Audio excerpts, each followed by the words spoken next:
In this quiet corner of the world, as the night settles and when the noise fades away, we open a door to another realm.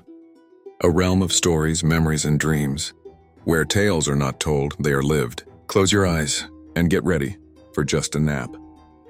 The Sindbad in old Baghdad.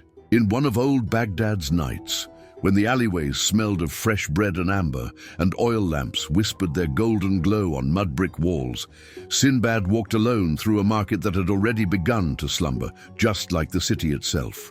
His steps were slow, as if respecting the silence of the night. His eyes wandered across the closed stalls, as though searching for something unknown. In his pocket, a single warm copper coin rested from the heat of his hand, and in his chest, a strange feeling stirred, nostalgia. But for what? He couldn't tell. A faint ringing reached his ears, like a small bell. He turned. At the end of the alley there was a shop he had never seen before. Its door was half open, with a light curtain swaying as if inviting him inside. Curiosity led him closer, and with one hand he lifted the curtain. What greeted him was another world. The first scent that filled his senses was a mixture of cinnamon, dust, and old books.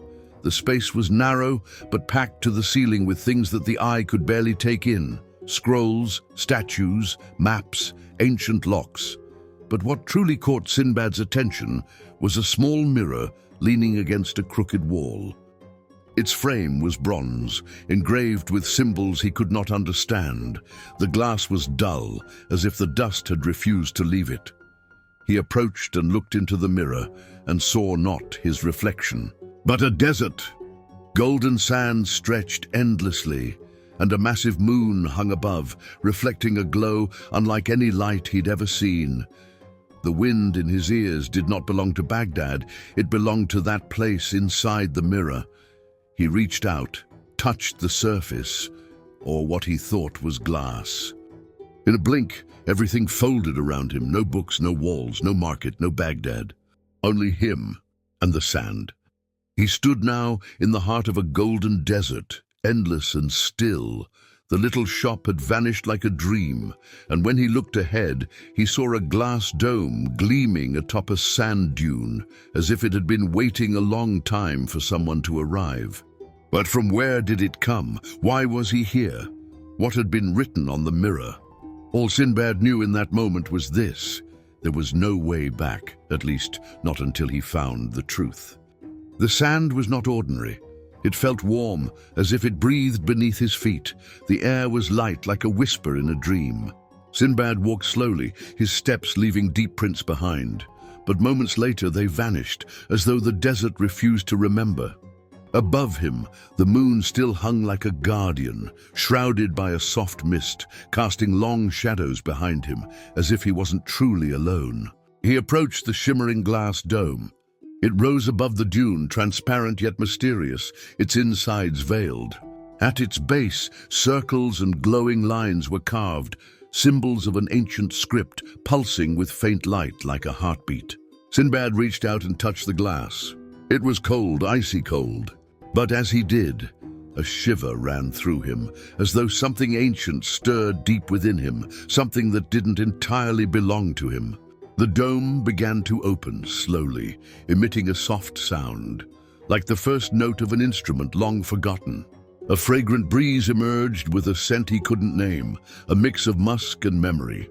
Inside the dome was a small basket wrapped in green cloth. Resting on it was a glowing stone, gently pulsing with light, as if it was alive. Sindbad extended his hand, but a voice whispered inside his mind. Every answer has a cost. Sometimes the question is more valuable. He paused, then sat on the sand before the dome, gazing into it as if it were a mirror, not of his face, but of something deeper. It reflected nothing back to him. It was waiting for him to reflect something to it. He stayed there, still breathing with the rhythm of the quiet world around him.